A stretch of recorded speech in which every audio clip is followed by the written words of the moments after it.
sure love. It'll be grand. Welcome back, everybody.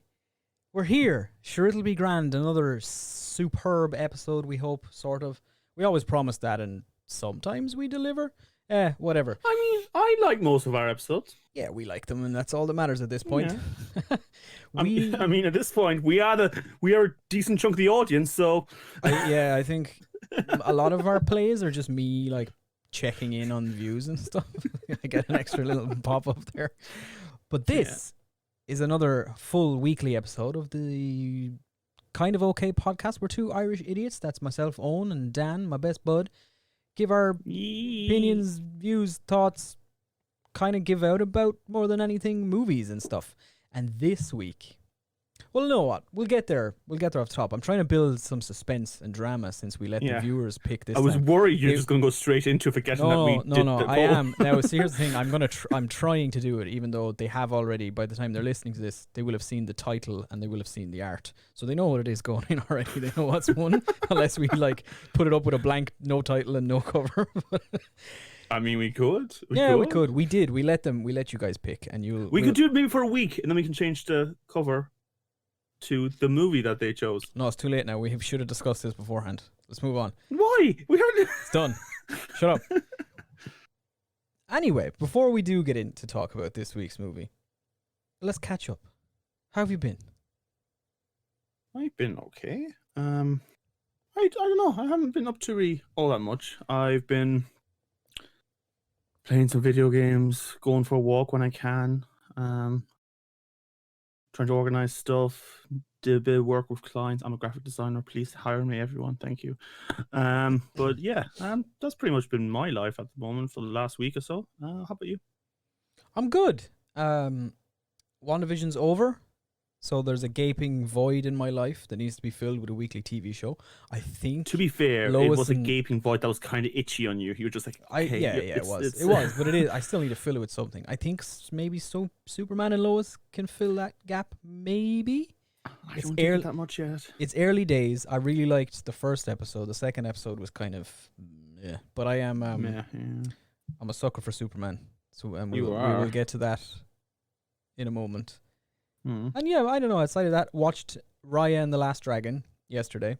Now we're not good. We decided a while ago we're not going to do like a full review thing of it, but suffice to say we both really liked it. It's very good. Yeah. It was something that was needed. Yeah, I was pleasantly surprised. We were on the opposite ends of this for some reason, because really were. I really liked the first trailer. That was kind of more like, it felt a lot more serious and adult and like fantasy setting that I adore. And the second trailer I didn't like at all because it seemed just like a throwaway comedy bit was all the second trailer. The movie's a lot more like the first trailer. That's a good bit of the second trailer in it too, though. Yeah, but it's kind of little pieces. The comedy's not that great. I will say the comedy is the worst part of the movie. It never hits. It doesn't really land at all. But the rest of it's fantastic. It's Pixar's general equation for comedy. Like, it's the same comedy every fucking time. Is it? It's not a Pixar movie. Is it not DreamWorks? It's just Disney. Oh, I think it's just Disney. I don't think it's Pixar. Here. No, it's not. I'm trying to remember. Don't let me start no Pixar logo. It's just Disney. This is a Disney princess movie, basically, because she's a princess. Okay. Anyway, it felt a lot more like a Pixar movie than Disney movie. That's been a trend recently, though. The Disney movies have been better than the Pixar ones. I was about to say, oh, what do you mean? A princess that has like an anime ally, animated ally that follows them around? That's every Disney movie since like Little Mermaid, so that's not even an argument. No, yeah, it follows the block. Anyway, it's good. All right, so yeah, the suspense. Let's just do a review on that. Go on, let's sit down. Let's do this. The drum roll, please. Don't actually do one. I don't want you. No, don't do that. I don't want you to do that. I'm just saying it for effect. Maybe I'll add one later. Probably won't. The winner. No, let me build it up a little bit more. Okay. Let's talk about the three. This week, last week, I was indecisive and I couldn't decide what movie I wanted to do. So we thought, let's let you guys pick. We gave you the power. And it was a tough decision. Yeah. It was a very hard decision. I made it very hard on purpose. I didn't want throwing two movies together where one is a lot more popular than the other, or one is like I could, you know what I mean? I couldn't just stick something super popular in there because that was just gonna win. because more people have seen it. Yeah. So I made it hard on purpose.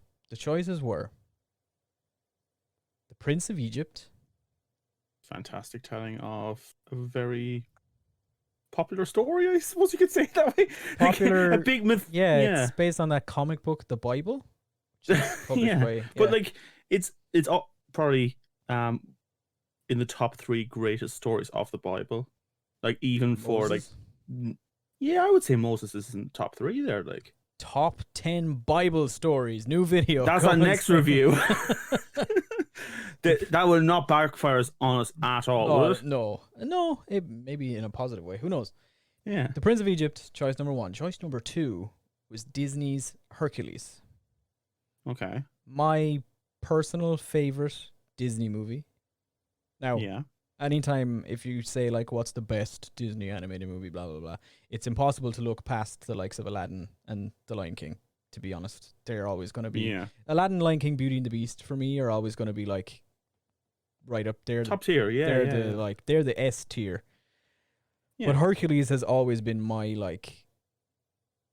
I just love it. I love Hercules. I love the music. I love the animation. I'm a sucker for like anything like ancient mythology, in particular like Greek and Roman stuff like that. Oh, absolutely. Adore it. I think it's so clever. I think it's undervalued a lot when it comes to Disney movies. I think the characters are great. I love the way they. Anyway, Hercules. Love Hercules. And the third choice, and the winner of the poll by by one single vote, is what it came down to in the end. Now we had hundreds of millions of votes, people. It was crazy actually. Like we didn't expect it. It took me a long time. To be fair, to go it's through twice as much as we expected in the first place. To be fair, it has taken me all week just to count the votes. Some people were sending them in by mail and everything. It was crazy. The winner. It was weird how they had our address. That was the crazy part. It was very worrying. We actually have some Gardaí out now trying to figure out what's happening there. Yeah, but, I know. You gave out your email, your personal email address a couple of weeks ago. Maybe they used that. And my phone number. Well, there you go. The winner, choice number 3, was 1999's The Iron Giant. Yeah. The Iron Giant won. So anyone who voted for The Iron Giant, that's the movie you're getting. Congratulations. Anyone who voted for anything else, the one person who put a single vote in for The Prince of Egypt, sorry, I guess. Yeah. We will do them eventually. We're obviously not going to we know who he is, but we will cover those eventually. I think we're not just going to do them now next week, because that would have defeated the point of this whole exercise. And would even the votes we got in would kind of feel like, if you're just going to do all 3 of them, why bother with the vote? We could have done them in any order. But the Iron Giant won, so that's what we're talking about this week. So absolutely, let's get some factual stuff off the top for anybody who hasn't seen it, because for me, at least in my estimation, I would say this is probably, of the 3 that were given. Now, obviously, the vote proves that wrong, I think, because it won the vote. But I would say this is the least seen of the 3 movies, maybe. I don't know. It's a toss-up between this and The Prince of Egypt. But like from my personal experience, I never saw The Iron Giant when I was a kid, but I saw The Prince of Egypt. Okay, so this is my viewing on these 3 movies. Hercules, when it first came out, probably got more views than either 2 of them put together, right? But Prince of Egypt and The Iron Giant are both cult classics. Like, not everyone has watched it, but anyone who has watched them adores them. They're really great movies. But I will say, I think The Iron Giant has risen in being famous. Yeah, I think, and that's the thing. It is The Iron Giant is definitely a cult classic. Now, I don't mean to say that, because a lot of the times the tag cult classic can go along with a movie that's not great, but it can. Oftentimes, it also goes along with. It's just a good movie that didn't do well when it was released and has since found its audience. So I would say, to be honest, a lot of people who have seen The Iron Giant probably watched it for the first time as an adult. I think its audience. I think the audience for it now is a hell of a. The Iron Giant has a lot. So if we went out and did survey now, you think the majority of them have been adults when they watched? I think it for the I first think time? a lot of people now who have seen and love the Iron Giant probably didn't see it when it came out when they were a kid. Because if they Okay. had, it would have done a lot better. See, this shows my age, but I saw it on VHS, renting from the video store. I had never even heard of it. Yeah, I but see, had that's no why I think idea I what- saw it. No, That's I why- mean, when I was a kid, I had no idea what it was. I'd never, Yeah. I mean, it never came up. Yeah. I don't even know if it was in the cinema here in Ireland. I'd never heard of it But until that's why I think I saw it though. Because I went into a video shop and I Just- went with my mother and my brother. And we did our weekend. Hey, let's pick up 3 DVDs, 2 kids movies, 1 parent movie, and watch it. And we did it every weekend. So you'd run out of the video shop, out of the videos in the video shop, and start picking up things like that. A cool poster did it for you. Yeah, The only Yeah. poster Yeah, I think made it for the did. movie. it's a great poster though. It's Like the only- every- That's the only poster. That's the only theatrical release poster Did or they? image Yeah. that they made for the movie. but you know what's amazing? Fans have made about 10 million Oh more. yeah, than- and that's what I mean. Like I think that the Iron Giant, it started as a small group of people feverishly saying, "The Iron Giant is amazing. It's a really It's good special, movie. watch it." Everybody watch it." And now, Yeah, now we're at the point where I watched something recently that, for the life of me, I can't remember what it was, but a newer thing, and there's a scene in it where people watch the Iron Giant and cry at the ending scene. We're at the point. We're at the point Wow. of saturation with the Iron Giant love now, where I think it's verging on. It's not going to be a cult classic for much It's longer. like Lion King almost. It's- because it's that's- just Lion a- King's used for yeah, that in movies. it's like, not gonna oh my be God, that let's anymore. See him sing Yeah. with his dad. Because we're at the Yeah. point now where now it was. Here's the thing: it was underappreciated at the box office. It didn't do too well, but Yeah. in terms of like industry, and particularly in the animation industry, the Iron Giant was nominated for 15 Annies the year it came out and won 9 of them. Yeah. It won. And whether you like this movie or not, visually, yeah, it it's is beautiful. And that, stunning. like, so, in particular, if you work in the animation industry in Ireland today, yeah. you know this movie. There's a kind of a it almost became very close to this being made in Ireland, but Don Bluth Yeah. said, "Nah, maybe not." But it could have been made in Ireland. We could have had this, and Don Bluth Studios might have survived. Probably not, because it didn't do too well. Warner Brothers fucked it up, but you never know. It might have been.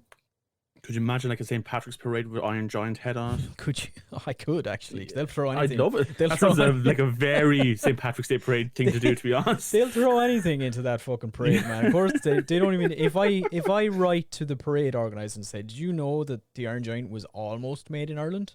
They'll go, "Well, hey, let's do it then. Let's throw it into the parade.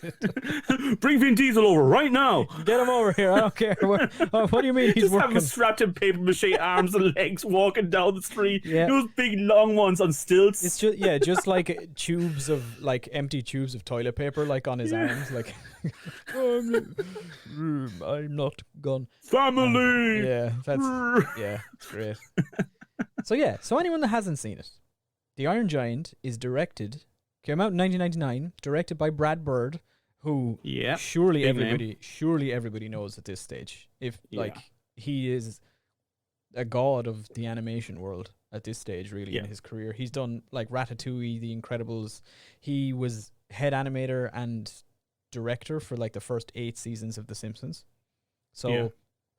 everything you love is him, basically, is what I'm saying. Yeah. He's And you can see his, like, if you, like, the very diverse things you just mentioned, but if you look at him, you can see his style in it. Like, You can, yeah, And how definitely. he directs it, yeah. It's he very much, and he said this himself, I know, in interviews.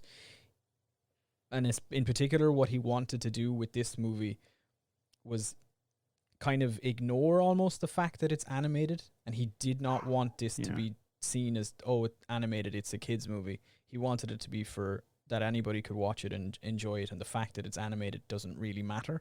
It's a good movie first, and it's an animation second. yeah. I'm thinking, like, if they decided to do that live action, it really wouldn't have changed the film. You could have had the exact same scenes No, happening. Yeah, that's what I mean, and That'd that's be kind of perfectly fine, you yeah. can see that in a lot of his work. I think his Pixar stuff is because it's Pixar. People are gonna look at the animation and stuff. But yeah, it's Yeah. a great movie. Brad Bird, But fantastic. still set director. it in a world that makes sense within itself. You know, Yeah. and that's important. Brad Bird, director, fantastic guy, great guy. Screenplay by Brad Bird and Tim McCanley's, who was brought on kind of halfway through the writing process, and Brad Bird wasn't really sure about him. And then he read his draft of the script and read a script he'd written for something else and was like, yeah, this is the guy. So kudos to him. Nice. Starring. Now, there's a name in here I had genuinely no idea was in this movie. Like a big name. I have never heard it mentioned that she was in this movie, ever. Okay. Nobody has ever told me this. Jennifer Aniston plays the mother in the movie. Yeah. Never knew. Had no idea. The rest of the cast rounded out. Harry Connick Jr., Christopher McDonald, aka Shooter McGavin from Happy Gilmore. Yep, that's it. Love that guy. Eli Marienthal, who voices the kid Hogarth Hughes in it. What was it about kids at the time that sounded like they all smoked like 20 cigarettes a day? Because it's always this kind of raspy, hey! Yeah. I'm not sure. But Eli Marienthal, his big role after The Iron Giant was he played Stifler's little brother in American Pie. Oh, that's unfortunate. No, I mean, he did other stuff. He also voiced like Tim Drake, Robin in a couple of Batman animated movies and stuff. And he did some voices for Batman Beyond, I think. Although not Robin. But so he's the lead, I guess. And Vin Diesel plays the Iron Giant. Groot. Oh, yes, that him. Yeah, Vin Diesel plays the Iron Giant. I'd like to imagine there's a Rocket Raccoon and Groot movie in the works somewhere. It's basically just the same plot as the Iron Giant. Just lands on Rocket Raccoon planet. All the Rocket Raccoons are terrified except this little Rocket Raccoon kid. That's their race name. Rocket Raccoons. That's it. Yeah. all the other. I mean, Rocket it's better Raccoons. than the name of the kid in Iron Giant, so you know. Actually, Daniel, Rocket doesn't have a race. I know. Build-A-Bear reference. Ha ha ha. Blah blah. He was created in a lab. And he's just you know, when these really news, like those small little facts about characters that are like this tiny hidden away lore, but then you have it just gets put everywhere so much. Mm-hmm. But even the people who are still like massive comic fans don't realize. Everyone knows now. Even if they didn't read it, they know just by memes. Like, you actually don't know. It's like, we do. Oh, yeah, everybody knows this now. Like fucking comicbook.com did 16 articles about it. We know about this, okay? I like a BuzzFeed has a quiz, for God's sakes. Yeah, I like an MCU memes page on Facebook, and they shared a screenshot of a Tumblr post 16 times. So I know, okay. Did you know Squirrel Girl Beth Thanos herself? What? You know? Yeah, I think I saw that. Yeah. Anyway, so there we go. There's the deets. Let's get into what the hell is going on here. I mean, what the hell is going on? So the Iron Giant, set in the Cold War, 1957. Yeah. The small town of Rockwell, Maine. That on. It's not. It's not a. It's just a setting. You know, it's not like they use that era to create the entire movie or anything. How many times did a newspaper show up with some Russia attack, murder, evil for the entire movie? Time. Like 10 times maybe. All right, I'm pushing my glasses up on my face again. Ready for your probably well-known Tumblr fact number one. During the scene where Dean and the Giant and Hogarth go swimming at the lake, Dean is sitting on a chair reading a newspaper, and the headline on the front page is "Large catastrophe spells disaster" or something. Brad Bird has used that exact headline on newspapers in all of his other movies. It shows up in Ratatouille and The Incredibles, the exact same headline. Stick that in your pipe, Marvel.meme. You know what? Whatever I can say, like, if I was in charge of making loads of movies, I'd probably do the same Easter eggs. Yeah, that just sounds like something I do. It's like, well, Brad Bird does it a lot because he's got the A113 thing in all of his movies as well. Yeah. Which is the classroom he went graphic to. Design studio number, at California. I was about to say Caltech. California Institute of the a little Arts. bit different. Yeah, California Institute of the Arts, of which he was one of the first graduating classes. And he graduated with my hero, Tim Burton. Oh yes, you love Tim Burton. I don't you, fucking Basley? love. No, I don't. I can't. Are you looking forward to our Tim Burton month? We just do Tim Burton movies, yeah. No, I'm No? not. Really? No, I'm I'm apprehensive about it. Imagine if we just did one where we picked movies that we actually kind of liked. Would that be mad? By Tim Burton? Yeah, potentially. We should go through his history and see if there's anything that we might like. We should look for movies that Tim Burton fans hate about his movies, like a movie that they hate, and we might like it. There's 2, maybe 3 Okay. that I can say I will watch. Don't necessarily like them that much, but I'll watch them. Giant Peach. No, no. Beetlejuice, Beetlejuice. Big Fish, Yeah. and I can't remember the other one, but maybe Batman or something. One of his Batmans. Yeah. Yeah. I do like Beetlejuice quite a lot, actually. I'm iffy on it, to be honest. I think Michael Keaton is amazing in it, and I like a lot of things about it, but I just don't like this. A lot of acting in it was pretty good. Yeah, I'm just not a fan of that style. So Yeah. Okay. Anyway, we're getting distracted. we're doing it again. We're doing it again. All right, the Iron Giant. The Iron Giant. Okay, so it's set 1957, a small town of Rockwell in Maine, which is in the United States. For anybody who doesn't know where Maine is, it's a small state. It's in like New England. It's up near New Hampshire, Massachusetts, New York, in that little area. It's always autumn. It's always cold. It's always It's It's always in every movie depicts it. It's always autumn. It's always like a green lawn with like orange leaves floating across. That's every time anything in Maine. Maine, no matter where you are in Maine, you are always beside the sea. There you go. Every single town, every forest, every road in Maine is beside a fishing location. That's what the world, the internet, the movies have taught me about Maine. The internet. The internet. Yeah. So small town of Rockwell, Maine. Now, Dan, you said Rockwell is named after Norman Rockwell, the painter. I didn't put that connection together for some reason. I thought they were just doing a play on Roswell for some reason. No. It's based a lot on the art and that kind of stuff, especially the Iron Giant himself. Yeah, I mean, you can see, like, you can some of the visions that we have of the city he destroys. It's all kind of very Rockwell-ish. You can see that in the movie. Yeah, it's apparent. And again, it's something I would do. I think I would do as well. If I'd make references to everyone I appreciate and love that had some sort of influence. Yeah, no, I mean it makes sense.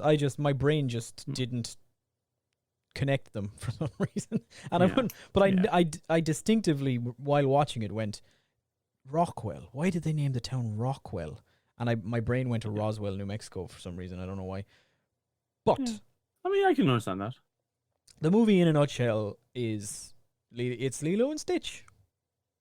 It's a reference people get. It's a lot of movies. You can even go back so far as Frankenstein, like. But I'm gonna say Lilo and Stitch because that's more accessible today. Okay, it's Lilo and Stitch. I guess it's a little kid who's full of mischief and wonder and adventure, and he finds a giant menacing creature that everybody thinks is scary and awful and horrible, and he kills him. Blow it up, and they both die. No. And he teaches the big lug to be human. Yeah. And the big guy has, which is, I'm going to say it now right off the top, one thing that annoyed me about this is that they never gave him a name. No, they didn't, did they? Like, the kid doesn't even give him a nickname. He doesn't No, Kazi, he does have a name. It's Superman. He's Superman. Yeah, they just call him Giant sometimes. Dean calls him Giant once, and they just call him the Giant, and then that's kind of it. They never name him. The first thing I would have done, like, this kid, because he shows at the start of the movie, the kid is Hogarth Hughes, by the way. Who I for some reason, again, got this wrong. I thought the Hughes maybe came from like Howard Hughes and stuff, because he's that kind of kid.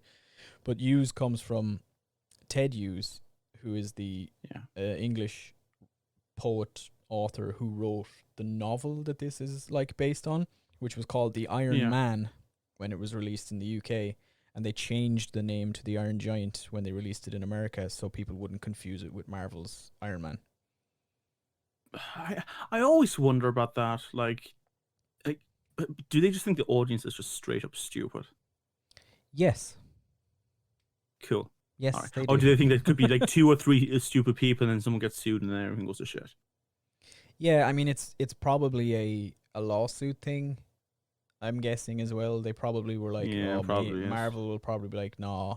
Even if they attempt, It just to wasn't take worth the it to court. hassle. Yeah, it's just like, Yeah. just to be safe, just in case anybody's that stupid, we'll call it something else. They call it the Iron Giant. Yeah. Now, Apparently, the author, he didn't get the chance to watch the movie, but he got the chance to read the screenplay. And even though it's quite different to the book, he really genuinely loved it, and he couldn't stop thinking about it. Yeah, That's nice to hear, you know? He wrote Brad Bird a letter after he read the script, and he sent it to like the whole production crew to like thank them, and said like thanks to Brad Bird for like taking my story and turning it into something beautiful and all this kind of stuff. So he loved it, and that's it is lovely to hear. It's kind of sad that he didn't get to see the movie finished, but he did really like it. And him and Brad Bird, I think, they almost kind of approached it similarly, but without like realizing it.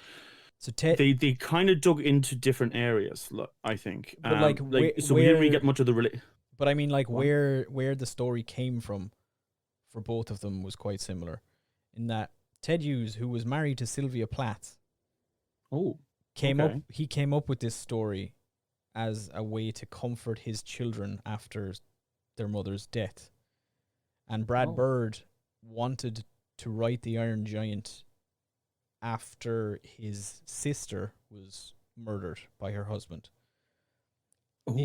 Both kind of came from a place of like tragedy and needing like an outlet to explain their grief and to talk about life and things like that, which I thought was like, that's beautiful. It's interesting that Brad Bird probably read the book, or maybe he saw the Pete Townsend musical, because that's kind of where that's what his first introduction to it was. Yeah, but it's interesting that he saw that in the writing, and him and maybe that's why that's why they cared about each other's writing, because they were coming from the same place. I know the plot differs a good bit. It's hugely different from the book. Yeah, it's massive. It's weird as well. The book sounds a bit weird, but the book is like full on.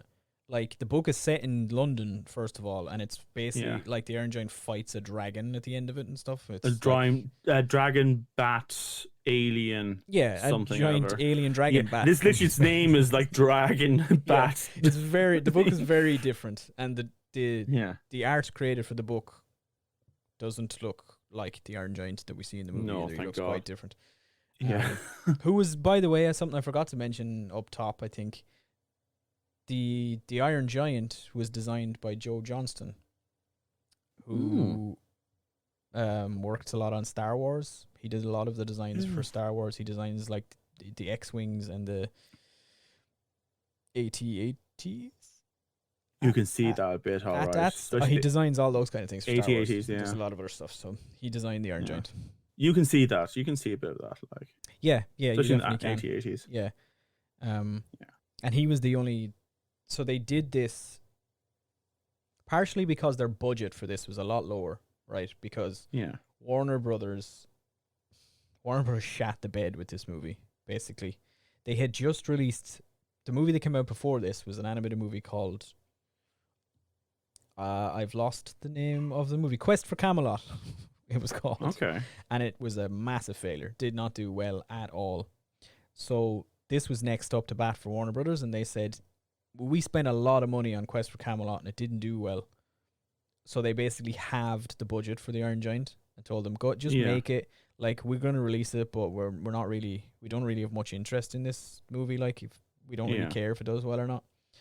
So in order to like make everything easier, and so they could meet their deadlines, because they had like a much smaller crew of animators and stuff. Normally in animation, teams will be given like a character, and they have to like animate that character, and then somebody else does the scenery, and they have like all different sections. Brad Bird decided no, he split them all up into like small teams and gave each of them like entire sections of the movie and like entire scenes to animate and then like put together at the end. which like That'd be a really interesting study for anyone who's into animation to tell the yeah, difference between the scenes. Yeah. oh, they did it. There was a load of they were like incredibly innovative in this as well. Yeah. From a lot of like what I couldn't from doing the reading, what I could almost compare it to is like the production of the Lord of the Rings.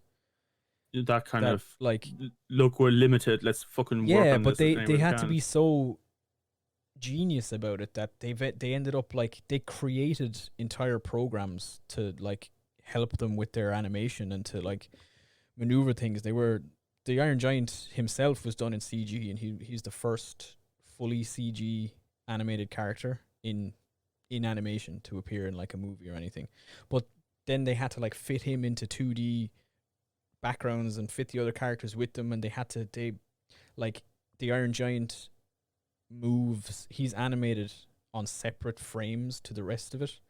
He's done like he only moves every 2 frames for every single frame of the rest of the thing to make him look like he fits in more and like his lines can move and stuff. And it's crazy. It's really like, it sounds intensely interesting to see, just to read about the production of this movie, to be quite honest. Yeah, definitely something I noticed in the frame rate. All right, I thought it might have been just a limitation of the past, but I guess now we know. No, yeah, why. apparently it was a purposeful choice. Apparently it's called animating on 2s. So he moves for every 2 frames that everything else in the movie moves, and they did it because it helped him blend in more with the rest of the scene, and something to do with like the CG was limited, so they hit the lines for the giant couldn't move fully in the way they wanted him to or something. I don't know. I'm not an animator, so I don't know exactly. It's interesting, yeah. I know a frame rate is used a lot in animation. At least recently, it's been used more and more. Like Spider-Verse, for example, had different frame rates with different characters, just to imply that they're not all from the same reality. That subtle sort of implication rather than this outward, oh, look at this aura, it makes them seem like from another universe. No, it's like, this is weird to look at. It should make you feel a bit uncomfortable. It should stand out from the background. And that's not normal. And that's I guess what they do with Iron Giant, Yeah, probably a bit of both. I'd imagine like the effect it had also worked from a storytelling point of view in that sense. Like, I've gone way off the deep end now in like crazy, like interesting things about the Iron Giant. It's interesting though. Yeah, it's interesting. Yeah. If you want want more detail on the plot, so Hogarth Hughes. Hogarth Hughes, 9-year-old kid. He's full of wonder and adventure. He finds the Iron Giant, who's a giant robot from outer space, crash lands in outside Rockwell and starts eating a power plant. Hogarth, I can't get his name. Hogarth saves the Iron Giant after he gets tangled in power lines, and they become friends. And meanwhile, the US government. Just before we go on to that, I love that later on in the movie that gets referenced. So we get this explanation that the Iron Giant saw that Hogarth saved him by pulling the switch. And that's a lovely moment, and all that. But the end of the movie shows us that at the time he was like aiming at Hogarth with aiming like a gun at Hogarth when he was being electrocuted. They show a visor and everything explaining that. So I thought that was like another little, okay. It's interesting where he got his mentality from. I know there was the whole, he had amnesia and all this kind of stuff, but that's sort of what made the Iron Giant him, because it wasn't there initially like that. No, and that's where it comes back to, I think, that this movie it's a movie for everybody. It's not a kid's movie in the sense that I think we talked about how the Pokemon movie has a lot more depth and like adult themes to it than like you'd expect of Pokemon. If your opinion of like kids movies is that they're just like fluffy, funny little cute things to keep kids occupied, you are so wrong. First of all, like the Iron Giant deals with like existentialism, and like there's a scene where a 9-year-old kid explains to the Iron Giant what a soul is. Like that's not a you couldn't call that a child's concept. Also, what a gun is, what life and death Yeah, is. it's all about like what it is to have a soul and to be alive, and how you get to choose the person you want to be, and it's so like And there's some beautiful moments there. We even see the relationship of a sort of pseudo father figure, because when he says like, "You choose who you are, who you choose to be," yeah, that's from the guy in the junkyard that he's starting to like hang out with and that's from learn stuff from. David Duchovny Yeah, as a beatnik. That's who he yeah. looks like, David Duchovny with a little Yeah. tarps. But I love it because then you start seeing all the little relationships going on and like who is who to everyone in this big adventure. Like, Yeah, and 'cause- him, both Dean is the character you were talking about in the junkyard, Yeah. and Agent Manley, who is the U.S. government agent. He works for like the Bureau of Unexplained Events or something, I think they call it in the movie. He's a G-man.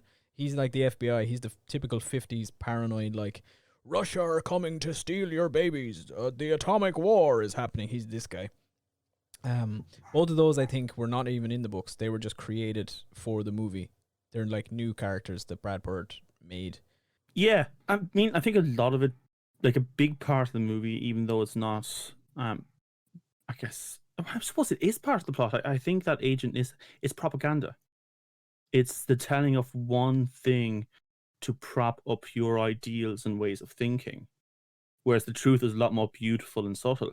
And we get that right to the end of the movie where even the general is like, no, we can't shoot this nuclear weapon. This is a bad thing. And along comes this guy who's only out for himself, who's only out to get his own glory. And he says to shoot the nuclear missile at the town. And suddenly everyone else in the town is sort of like, all the newspapers talk about Russia this and weapons and all that. All the pretense is gone and they just have each other. Mm-hmm. It was only ever greed and wanting to control and wanting to have power that started the propaganda. I mean, I suppose you kind of get a reverse propaganda going as well. Like the Iron Giant gets introduced to comic books, but rather than saying like, this is who you are, the comic books are not saying like, this is who you could be. This is who you could be if you strive to be this. And Yeah. that's, I think it's a big conversation propaganda in this, and it's really well done. It's subtle, but it's there.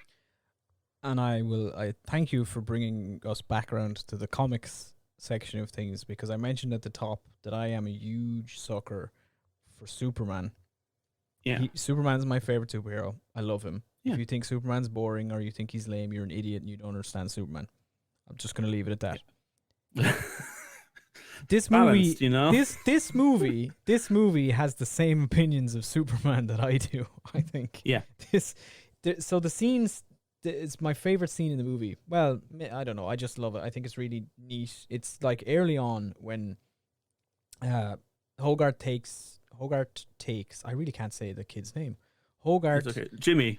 Hogarth. No, it's that, like, they know it's a stupid name. There's a scene in the movie where another character says, "Who the hell would name their kid Hogarth?" What? But the kid takes the Iron Giant back to his house or whatever. I think they're hiding in the barn, and he's trying to. So at this point, like, the Iron Giant can't like talk, or I mean, you know, he can understand sort of, but he can't like speak or when anything. he gets shown things and Yeah, stuff, he like, you tell him a couple of times and he gets it. Now that changes throughout the movie. Mostly, he still can't. He gets very sophisticated. He understands everything by the end, but he can't like speak fully. He can like say some things. But the kid takes out some like comic books he has, and he shows him like, oh, this is the mask. It's kind of cool, and this is blah blah. And then he takes out a copy of Action Comics number 118. Yeah, which is an early Superman story, and the 40s theme song for the 1940s Superman animated show plays briefly in the background while he pulls out the comic. And that comic, what happens in that particular Superman comic is that Superman gets infected with radiation and becomes a threat to the people he's trying to save. Everybody starts to like, is now like, oh my god, Superman is now gonna, like, Superman can't help people now. He has to like stay away from them, and he has to like find a new way to be Superman and this stuff. And that's the comic that he shows them. And the Iron Giant is like, that's what I want to be. I want to be Superman. I want to be the good guy. I want to be a hero. Even when they're like play fighting later on in the junkyard, and obviously the kid is like, you be the bad guy and I'm gonna like save you or whatever. And the Iron Giant is like, no, I don't want to be the bad guy. And he picks up like a big S thing and puts it on his chest and says, oh, that's who you want to be. That's okay. You be Superman then. You go be Superman, buddy. You do it. Yeah. And I just love it. Good. It's such like a strong like thread throughout the movie. Yeah. That I didn't, because I'll be honest, I thought I'd seen this movie, having watched it last night. I don't think I had, to be honest. Okay. I don't. If I had, I've forgotten 90% of it. I honestly think it's one of those movies that I've seen like clips of, and I've like, it's part of like popular culture. Like I've seen like the ending scene. I've seen the like, I am Superman. I've seen all of that, and I just like thought, oh yeah, the Iron Giant. I know the Iron Giant. I've seen it. Yeah. I don't think I actually had. Yeah. Until now. That's what I was trying to say as well. Like, you know, so the whole thing about the Cold War is that people were afraid of the outside. Everything on the outside was evil and dangerous and bad. And that was propaganda. That was taught in school. We saw the nuclear blast video in the classroom. Like that was the fear and the constant papers. And so here comes a weapon, and from what we can tell from the past, he was a weapon. He was there to invade places and destroy with a big army. That's who he was. But he lands, and he doesn't follow his propaganda. He chooses who he wants to be. It's the opposite of propaganda. And I love that. I don't know. It keeps on being hit for me. Like, you know? That's. I think that's the central thesis of the movie. Essentially, is that it's almost like to really drivel it down to like its basic core. It's don't judge a book by its cover. Almost.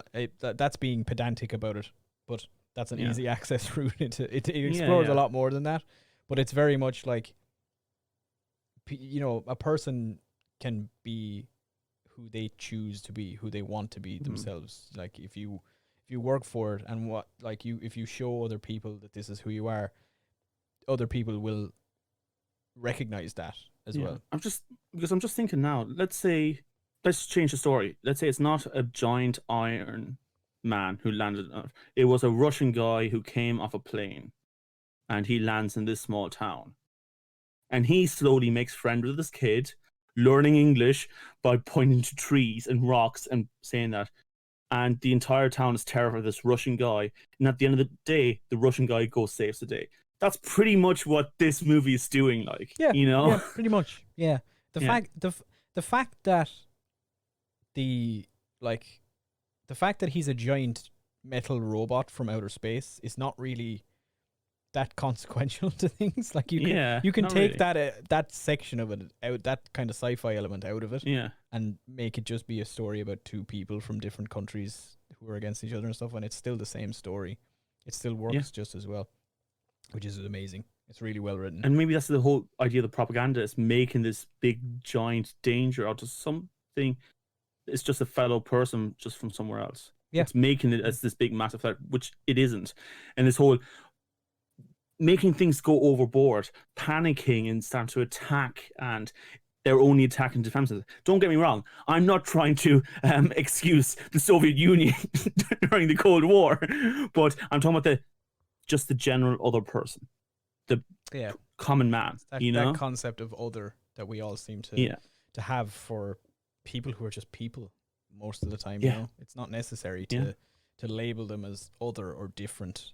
We might not talk the same or have the same daily rituals or whatever, but everybody's people. Pretty much the same. If an alien ever came to this planet, they wouldn't go, "Oh, look how varied the human race is." No, they wouldn't. They'd just go, there's like humans. You guys are all the same. You look the same to me. Well, these bunch of people are going to a house every week and do this prayer and thing. Oh yeah, that's the Christians. Actually, no, we're in the Middle East. Oh, okay. Oh, this is different to what those other guys are doing? It looks pretty much the same. Like, you know. Yeah. I will say just so there is two cuts of this movie. Yes, there is. There is the original cut, which was around for a long time, and then in like 2015 they released for the anniversary. the signature edition, it's called, which has like, it's like 2 minutes of extra footage, but one of the scenes that's added is the scene that you mentioned where it's the only real instance you get of the Iron Giant's past.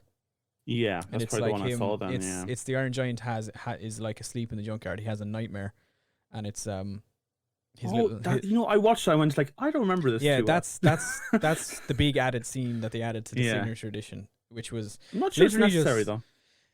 Yeah, I mean it's a nice scene, but it's kind a cool of scene. I think they cut that one on purpose because Brad Bird, he's been asked so many times like, where did the Iron Giant come from? Like, what's his story and everything? And he said he purposefully didn't want any of that in the movie because he said, number one, no matter what I tell them, people are still going to have more questions about him. And number two, I don't want people to focus on that and like distract from the story that we're telling here. It's not the fact that he's from space is not important. Just forget about it. Yeah.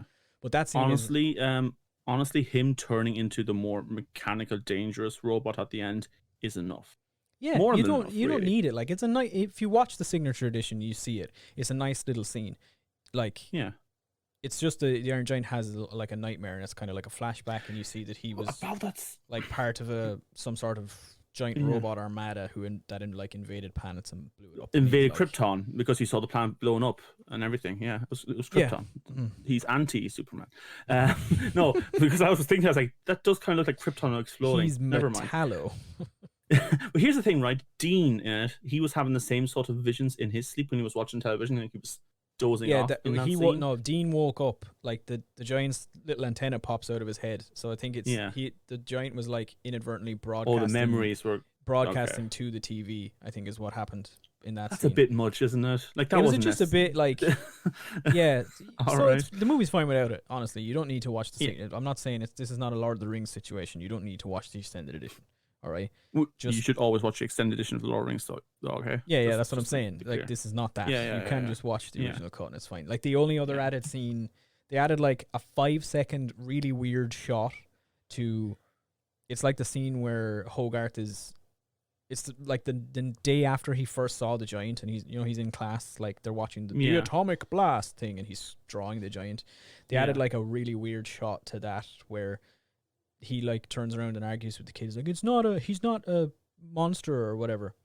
And they added this weird like dolly in zoom effect thing that like pushes in on it just looks weird. There was a few of those though. There was a few of those scenes. There was another scene near to the end of the movie where the mother was turned around to the kid, and we had the camera zoom up to her and then passed towards the kid. That was an odd one. It obviously felt like it was a done in digital work. It wasn't 2D job. Like, it wasn't an animated job, you know? No, in particular, I know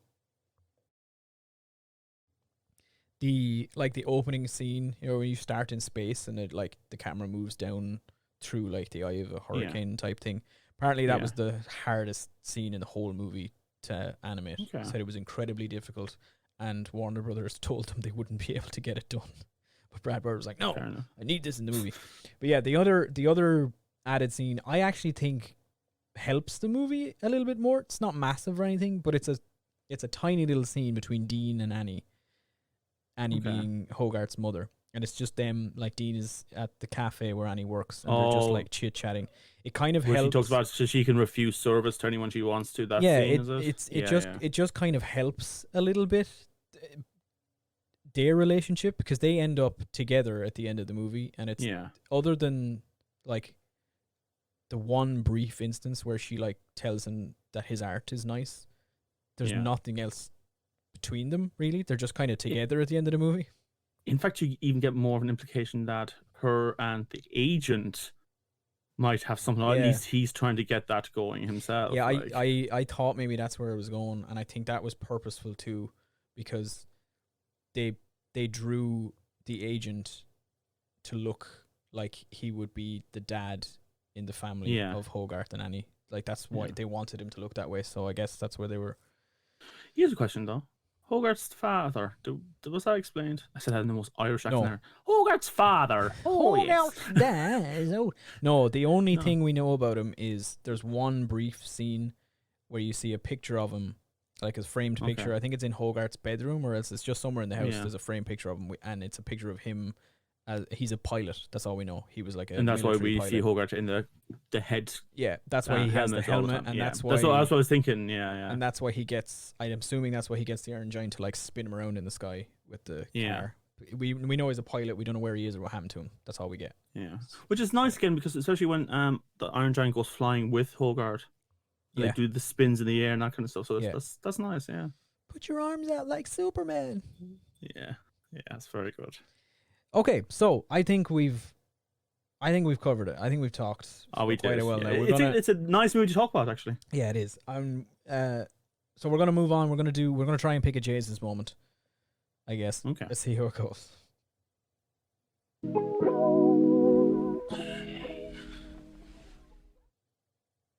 Jesus moment, sir. Oh. See, I've watched this movie so many times. It's a comfort movie at this stage. I kind of like you've mentioned before. It's a big philosophical communications that happens between Hogarth and the Iron Giant. Especially when they see the deer in the forest, Yeah. and he has this beautiful, lovely scene where the Iron Giant is almost touching the deer, and the deer kind of runs away, like not in a terrified way. It was curious, but just it went on its way and then gets shot, and we see this thing be mirrored later on. And then Disney's Bambi starts. Yeah, but imagine that was actually the plot for It's the Bambi. prequel to Bambi. It's just the deers didn't give a shit about the robot because it wasn't just that wasn't necessary. Whatever. He But, looks like, yeah. I mean, it's not really a Jesus moment, but it's a really sort of like a Jesus. I'm having feelings here.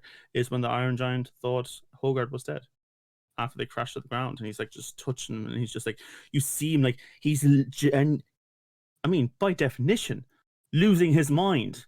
Like he is like grabbing the side of his head, he's screaming, and he's having a huge conflict internally, and then it turns into evil robot. But that wasn't the big part. It was when he was still the Iron Giant and he was terrified looking. He was broken inside, like he genuinely cared. Like that wasn't our Jesus. It's not great our Jesus moment, but it's certainly like a brave choice. Fair play to you. You know? There's a lot of big choices in this movie. I think there's a lot of scenes that are like, ooh, whoa, that's hard, that's emotional. I think. Do you know what my Jesus moment is? There's no fucking sequel. Jesus, lads, come on. I'm joking. It's a great movie by itself, and it doesn't need a sequel. But that little tidbit at the end with the screw and in the snow and everything walking towards Iron Giant, you're just like, oh, it's still alive. It's funny that you should say that, because my go-to guy here, Brad Bird, has also answered that. Yeah. He said he hates the fact that people think that was him leaving it open for a sequel, because he said that was not his intention with what was his the intention, ending. surely? He had I can't remember it exactly now, but he said it was something to like it was to tell Give hope. It was to tell people that, like, to kind of reinforce that the giant like became who he wanted to be and he's okay, sort of thing. And he also wanted it to end because the whole movie is kind of like callbacks to 50s sci-fi stuff, and a lot of those like in 50s like horror sci-fis often ended with this like the end, or is it thing up on the screen. And he actually he miscalculated. He actually at one point thought about putting that on the screen when the movie ended, and just decided not to. He was like, no, that's a bit too much. I think he miscalculated. And I will say this one thing I would change about that movie is, don't show us like Iceland and seeing just have the screw tapping to get out the window. He lets the screw go off into the distance. You could have ended it there. And finished it. I'll be honest, like this is where I go back to, like, I'm pretty sure I did think this is the first time I saw it, because I thought the movie, I didn't realize the giant was okay at the end. I thought he blew up and he died and that was it. That was the end of the movie. So I was very surprised. Great scene though. It's Can we talk about that emotional scene when he says like, "You stay, I go, no following." No follow. And like when people quote the movie, they think, "I am Superman," or "I am Super." It's not. I am Superman. He expresses every single syllable. It's important, you know. Yeah, definitely. And he's at peace. He knows he's doing the right thing, you know. Yeah, and that's He's a the good old other lug. the thing that a lot of people, well, I don't know if a lot of people, but something that the writers thought about for that scene was that people are probably going to go, why doesn't he just shoot the missile? Why doesn't the giant just turn into a big thing and shoot the missile out of the sky? And I said, no, because he You has, watch a movie? like, yeah, I mean, he has, it's the whole thing. He's not a gun. He's decided now he doesn't want to be a gun. Yeah. He's not going to do that anymore. And it's important. It's about his self-sacrifice. Also, even beyond that, the cinematography of it for the entire movie, he always uses himself as a shield to protect. That's this whole thing, you know. I mean, I am not a gun. He says it but- like 2 minutes before but he he put does his body. But like, even if flying around and he's fighting the jets, he's always constantly blocking Yeah. the kids. Like that's his whole Which is bloody thing. There, that's my Jesus moment, kind of, is Yeah. when the giant is like, he runs through the town and he has Hogarth in his hand and he's like running away or whatever, and the army are there and the general and Agent Manley is, or no, Dean stops and Agent Manley's giving out and he's like, yeah, you let him get away or whatever, and Dean is like, you need to tell these people to stop shooting at him. He's got Hogarth in his hand. He's carrying. there's a kid. He's a kid in his hand. He's carrying a kid, and Agent Manley's like, yeah, no problem, I'll tell them. And then he runs over to the general and Kill the kid. says, the general's like, oh, what happened to the kid? And the general says, he killed him. He killed a kid. Yeah. You need to blow him up. And it's like, Yeah. Jesus Christ, man. Yeah. That's This. like, I get the feeling this guy was on the way up before this movie to some sort of higher position, but then got booted down for some infraction down to this level, like this side Yeah. shitty job that he had to do. That he hated. Just that whole fucking scene. I was like, just that Yeah. moment, I was like, fucking hell. I know the kid was like annoyed you or whatever, but like, You lived with that kid for a few weeks. That's Surely you had like, some sort of I mean, sentimental come on, man. attachment. I thought you had the hots for his mother at the very least. Like, what the fuck? Who's a We're gonna make another Hogarth. Yeah, I Oh, mean- yeah. Annie Hughes is a fox, by the way. Yeah, she is. But yeah, there we go. Okay, let's do final thoughts.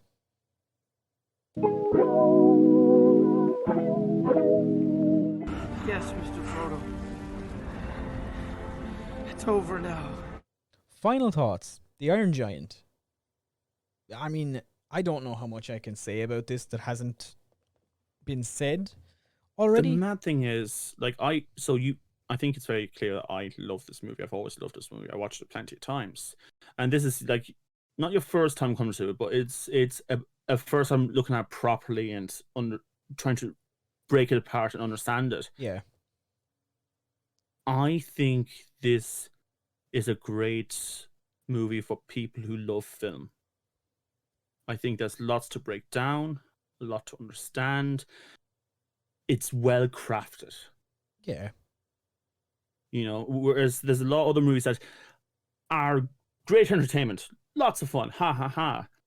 This is a really well made movie. They cut as much fat away as they could. They left only what was needed. And they dealt with themes, and it's multi-layered. Personally, I love this film. I know I joked about having a sequel. I don't think a sequel could add to this. No, there's no need for one. A sequel could only harm the movie Yeah. more than it would help, to be honest. Yeah. And it's Yeah. you know, it's nice that Brad Bird is of the same opinion. He said he'll never do Yeah. one. No, he's right too. Again, I don't get me wrong, I love it, but it told everything it wanted to say. Yeah. And I think if you start trying to add more to it, it would just imply what was said so far was incomplete, and it absolutely wasn't. So you don't think they should adapt the sequel novel, The Iron Woman? Is that what you're saying? I'm a sexist, yes. No. I mean, I've looked at the sequel a few times. I mean, it's like from what people read it, they enjoyed it as much as the first book, and that it was very powerful and meaningful. but I would, without having read the book, so this is just a really shitty, lazy opinion. I don't think the book and the movie are the same thing. They're not. Not really. I mean, would it be They have nice? some connections. Would it be? Could it work? I think you could do it. I think you could introduce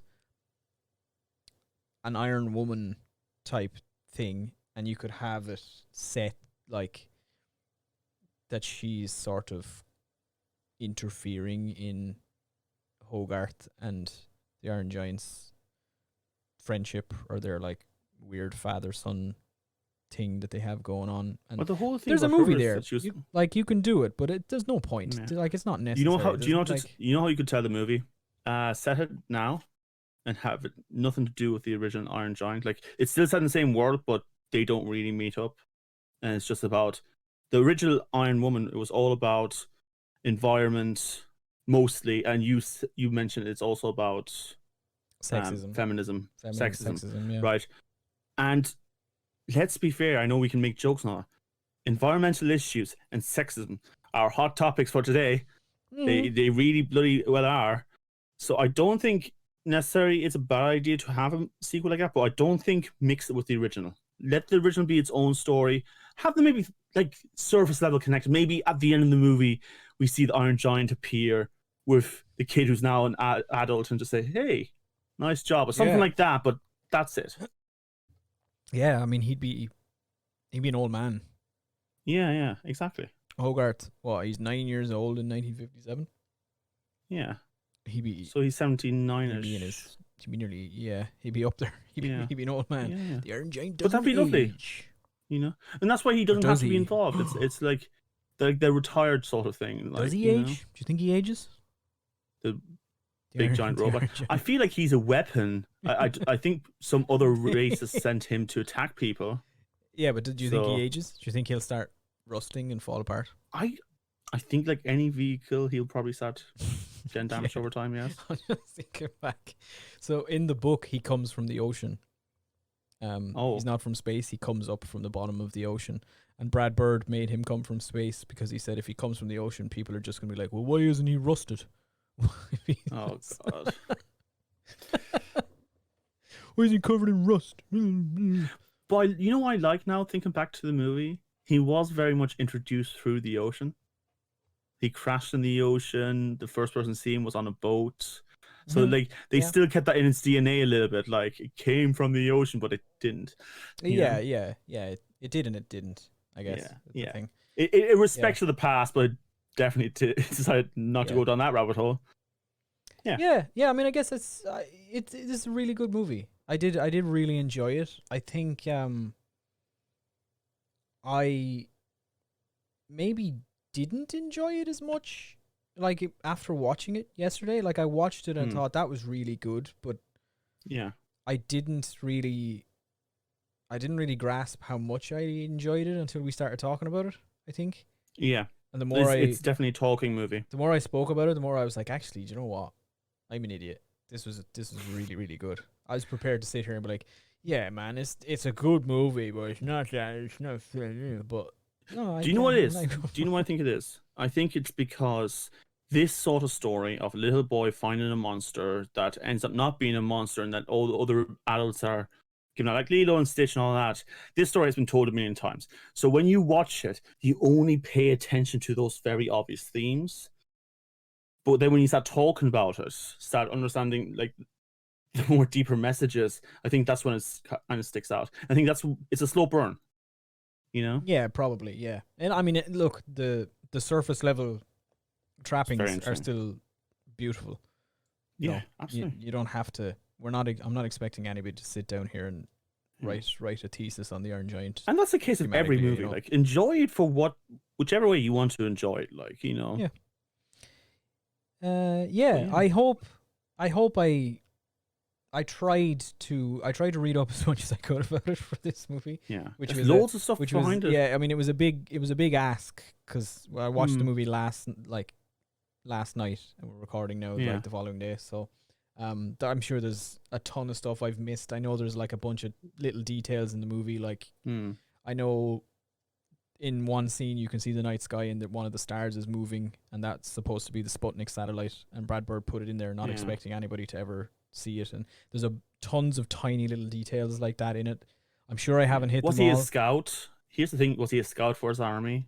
Was he a general for his army? Because he landed on Earth. Were there more people coming? Were there more giant? Those are the questions Brad Bird doesn't want you to ask. I mean, But I think people should ask. They're just not expected to get an answer. You're never getting an answer. But you can talk about it, but and that's fun to talk about. Yeah. I mean, just even like little things in the movie, and there's a whole bigger story going on, like in the background of it. And I mentioned that it was almost made in Ireland. That was because Don Bluth passed on the movie. He brought over interestingly enough, I found out that this movie has the same head animator as Hercules. Oh. The head animator, whose name I will tell you is... can't find his name.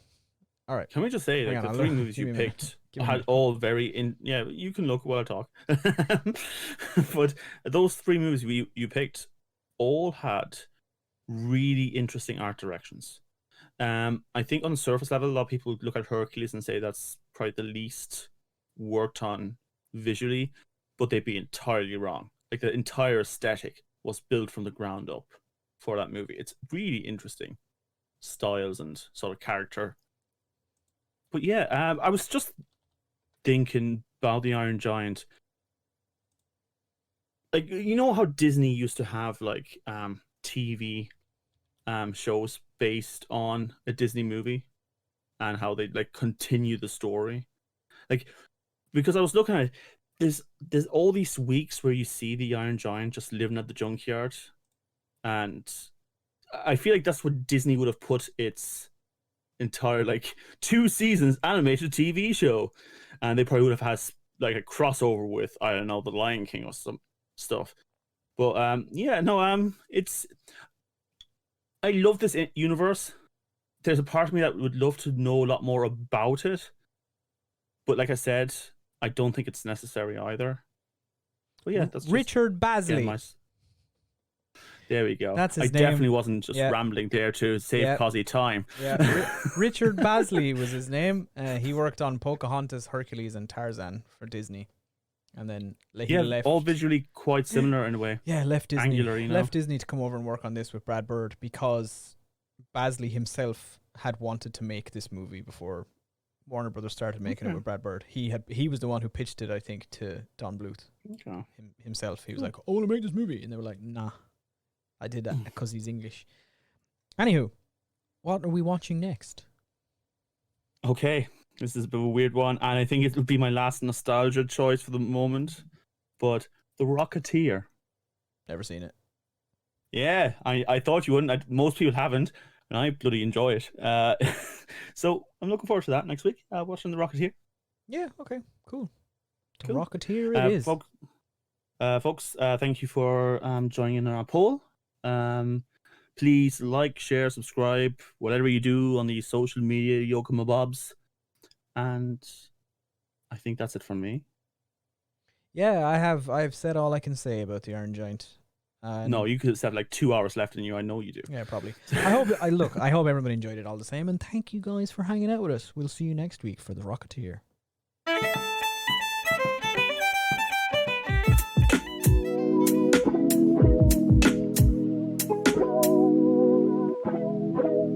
Asherlo. It's a big grand.